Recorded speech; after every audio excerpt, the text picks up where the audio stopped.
अस्सलामुअलैकुम दोस्तों, welcome to MBN voice media. तो अल्लू अर्जुन को मुंबई के एयरपोर्ट सिक्योरिटी गार्ड ने पहचानने से इनकार कर दिया। झुकेगा नहीं बोल के मास्क और सनग्लासेस लगा लेके फिर रहते कहते। एयरपोर्ट सिक्योरिटी बोला नहीं पहचान सक रहा हूं मैं, मास्क तो भी निकालो, ग्लासेस तो भी निकालो। इनके जो असिस्टेंट थे, हीरो के असिस्टेंट ने इनसे कहा भी कि ये जो है अल्लू अर्जुन है, तो भी मुंबई के पुलिस वालों ने नहीं पहचाना, जिसके बाद इनको अपना चेहरा बताना पड़ा और वहां पर से जाने दिया गया। एक टाइम पे अमेरिका में शाहरुख खान की चेकिंग हुई थी, तो शाहरुख खान से नफरत करने वाले आज तक भी वो बात को कमेंट करके बोलते रहते, लेकिन जब यही चीज एक हीरो के साथ इंडिया के अंदर होती तो कोई भी इसके बारे में बात नहीं करना चाहता, क्योंकि प्रॉब्लम लोगों को खान से है। अब चाहे वो शाहरुख खान रहने दो, सलमान खान रहने दो या आमिर खान रहने दो। हैदराबाद में बारिशों का सिलसिला जारी है। शहर के मुख्तलिफ हिस्सों में पानी भर गया है। ऐसे ही एक दिल दहला देने वाला वाकया हफ्ते के दिन 9 अगस्त को टीकेआर कमान शक्तिनगर के पास हुआ, जब एक फूड डिलीवरी एजेंट अपनी ड्यूटी के दौरान एक खुले नाले में गिर गए। ये मंजर देखने वालों के लिए अफसोसनाक था।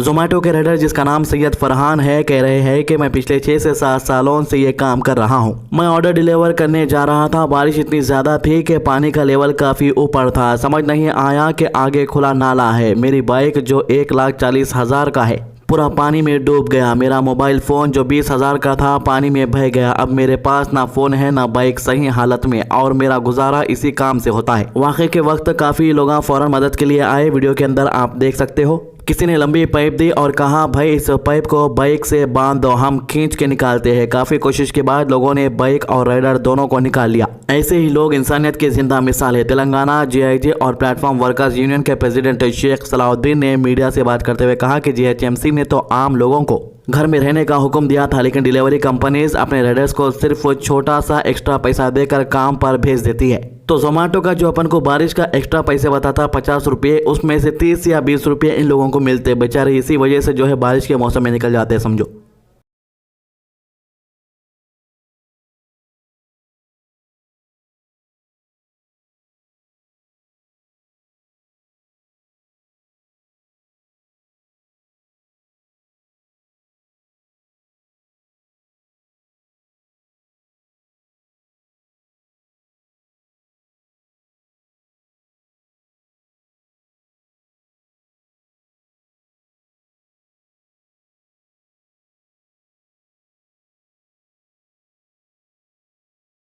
तो हैदराबाद में जो भी लोग हमारे इस भाई को पहचानते हैं, अगर अल्लाह ने आपको दौलत से नवाजा है तो इस भाई की मदद ज़रूर कीजिए, क्योंकि भाई इतनी बारिश के बावजूद भी मेहनत करना और मेहनत के लिए दिल को गवारा करना इतना आसान नहीं होता। बस मैं आपसे यही कह सकता हूँ कि अगर इस भाई को पहचानते हैं तो जितना हो सका आप जाकर मदद कीजिए। देखो भाई झिर्रे के बच्चे, देखो भाई देख रहे कैसा डफ मारते, देखो खाली तुम लोग। आप ये मारा देखो भाई, ये और एक मारा देखो भाई, देखो भाई। हैदराबाद में अभी ऑरेंज अलर्ट जारी है और अगले 4 दिन बारिश बहुत तेज होने का इम्कान है। वेदर एक्सपर्ट बालाजी के मुताबिक ये सब एक लो प्रेशर एरिया का असर है जो तेलंगाना में भारी बारिश ला रहा है।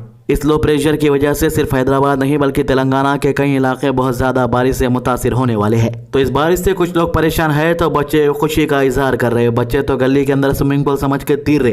तो और बारिश की बात करें तो बलकमपेट, अमीरपेट, मैत्रीवनम जैसे इलाकों में पानी घुसने से लोगों की जिंदगी मुश्किल हो गई है। घरों में पानी घुस गया, रास्ते तालाबों जैसे बन गए, गाड़ियां अटक गई और लोग अपने घरों में फंस गए। इसी बीच आज तेलंगाना के चीफ मिनिस्टर रेवंत रेड्डी ने अचानक इन फ्लड हिट इलाकों का दौरा किया। ये दौरा किसी को पहले से मालूम नहीं था। सीएम सीधा ग्राउंड पर पहुंच गए। बलकमपेट की लो लाइन कॉलोनीज में चल रहे इन्होंने हालत देखे। कई गलियों में पानी कमर तक था। कई लोग प्लास्टिक के डब्बे और छोटे बोट को यूज कर रहे थे अपने घर से निकलने के लिए। सीएम ने रास्ते में रुक रुक कर आम लोगों से बात की, उनकी परेशानी सुनी। यहाँ पर हाइड्रा कमिश्नर और दूसरे अफसर भी मौजूद थे। सीएम ने उनसे बारिश से होने वाले नुकसान का अंदाजा पूछा, रेस्क्यू ऑपरेशन का अपडेट लिया और फ्यूचर में ऐसे हालात ना बने इसलिए क्या प्लानिंग हो रही है ये भी समझा। सीएम ने कहा कि रिलीफ ऑपरेशन को तेज किया जाए और जो लोग शेल्टर होम्स में शिफ्ट हुए हैं उनको खाने, पानी, दवाई सब चीजें सही वक्त पर दी जाए। लेकिन शहर के कई लोगों का कहना है कि ये दौरा अब हो रहा है जब लोग 2 दिन से परेशान है। सोशल मीडिया पर कई वीडियोस वायरल हो रहे हैं जिसमें लोग कह रहे हैं कि मदद देर से मिल रही है।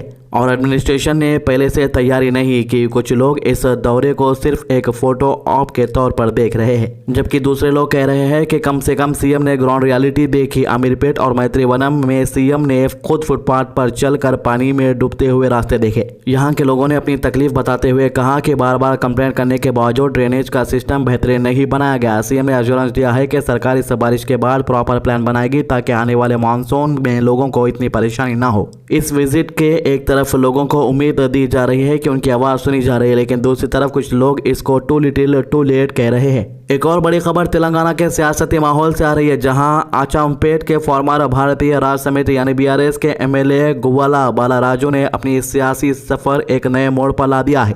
आज 10 अगस्त इतवार के दिन इन्होंने भारतीय जनता पार्टी का दामन थाम लिया है। ये शामिल होने का मंजर हैदराबाद में हुआ बीजेपी तेलंगाना के प्रेसिडेंट एन रामचंद्र राव की मौजूदगी में। कुछ दिन पहले 2 अगस्त को बालाराजू ने बीआरएस से अपना इस्तीफा दे दिया था। इस इस्तीफे के पीछे जो वजह बताई गई थी वो काफ़ी इंटरेस्टिंग है। बालाराजू का कहना था कि पार्टी के अंदर एक अंदरूनी फैसला चल रहा था कि बीआरएस शायद बीजेपी के साथ या तो मर्ज कर जाएगी या फिर कोई अलायंस बना लेगी। और जब इनकी पार्टी खुद बीजेपी के साथ चलने का प्लान बना रही थी तो इन्होंने सोचा कि क्यों ना मैं पहले ही बीजेपी ज्वाइन कर लूँ, क्योंकि बाद में मेरी अहमियत जो है वो ख़त्म हो जाएगी। जबकि इन एमएलए नहीं है तो अहमियत क्या रहती, समझो इसकी। ये बात सिर्फ रूमर्स तक महदूद नहीं थी, बल्कि 4 अगस्त को एक फ़ोन कॉल लीक हो गई जो इसके और इसके एक सपोर्टर्स के दरमियान थी। इस कॉल में बालाराजू अपने सपोर्टर को ये कह रहा था कि देखो, जब हमारी पार्टी वैसे भी बीजेपी के साथ जाने वाली है तो मैं क्यों वेट करूं। मैं बीजेपी के खिलाफ जिंदगी भर लड़ता रहा, लेकिन जब अपनी खुद की पार्टी वहां जा रही है तो मैं पीछे कैसे रह सकता हूं। इसके अलावा बालाराजू ने अपने डिसीजन की एक और वजह बताई। आचामपेट कॉन्स्टिट्यूंसी में आरएस प्रवीण कुमार को आगे लाने की बातें चल रही थी। इसके फ्यूचर कैंडिडेट के रूप में देखने का प्लान बन रहा था। इतना ही नहीं, नागा कर्नूल के लोकसभा सीट के लिए भी जब टिकट का मसला उठा तो बालाराजू को लगा था कि उसे टिकट मिलेगा, लेकिन इसकी उम्मीदों को बर्खास्त कर दिया गया। आरएस प्रवीण कुमार को टिकट ऑफर कर दिया गया। ये सब बातें उसके लिए एक सिग्नल बन गई कि बीआरएस में अब उसकी पोजीशन उतनी मजबूत नहीं रही जितनी पहले थी। उत्तर प्रदेश के गाजियाबाद के हिंडन एयरपोर्ट पर करीब 100 पैसेंजर पटना जाने के लिए एयर इंडिया एक्सप्रेस की फ्लाइट में बैठ गए। बैठने के आधे घंटे के बाद इन लोगों को मालूम हुआ कि पायलट जो है अभी तक आई ही नहीं, इसलिए अब ये फ्लाइट कैंसिल हो गई है। तो पहले अपन को ऐसी चीजें इंडियन रेलवे से सुनने को मिलती थी, लेकिन अब जो है फ्लाइट वालों से भी सुनने को मिल रही। पायलट को मालूम ही नहीं हुआ कि उसका टाइम कब है, कब तो भी जाने का है, कब तो भी प्लेन उड़ाने का है। जरा सोचिए पैसेंजर का क्या होता होगा। पहले ही इन्हें 1 से 2 घंटे पहले बुला लेते, फिर बिठा देते, फिर 2.5 घंटे प्लेन के अंदर इंतजार कराते। इसके बाद इनका क्या कहना है, आइए सुनेंगे। ये सब लोग हम लोग धरने पे एयरपोर्ट पे बैठ गए। हिंडन एयरपोर्ट पे है, आज कुछ लोग नहीं बैठ पा रहे हैं, जो है धरना पे बैठ गए हैं। एयर इंडिया फ्लाइट जो ये है हाल है हमारे देश। धोखा दे रही है, सीटिंग कर रही है। सारे पटना वासी जो है बेघर हो चुके हैं। कैसे चलेगा? इस टाइम पे हम लोग पटना में होते हैं। 10 बजे फ्लाइट दे रहा है अगला, आप बोल रहा है कल चलने के लिए। ठीक है, कुछ नहीं कर पा रहे, कुछ नहीं। अभी हमें घर पे होना था, इसलिए हम लोगों ने एकदम। दूसरे कुछ मुल्क दुनिया में ऐसे है जहां पर ट्रेन खाली 30 सेकंड लेट आए तो पैसे रिफंड हो जाते कहते, और कुछ जगह ऐसे है कि अगर लेट आए तो ट्रेन में से जो ट्रेन चलाने वाला है उन्हें उतर के माफ़ी मांगता है। Example Japan. देखिए, जापान से तो अपन कंपेयर नहीं कर सकते, लेकिन अब ये इंटरनेशनल मीडिया तक वीडियो पहुंच चुका है और वो लोग जो है इस चीज़ का मजाक उड़ा रहे कि कैसे एक पायलट आना ही नहीं चाहा। पहले तो एक तरफ उड़ रहे सो प्लेन हवा से नीचे गिर जा रहे, कैसा गिर रहे किसी को भी नहीं मालूम, और दूसरी तरफ ऐसे मामले सामने आ रहे। तो ये थे इन मामलों के अभी तक के अपडेट। हमारे चैनल को सब्सक्राइब कीजिए, वीडियोस को ज़्यादा से ज़्यादा शेयर कीजिए। अल्लाह हाफिज़।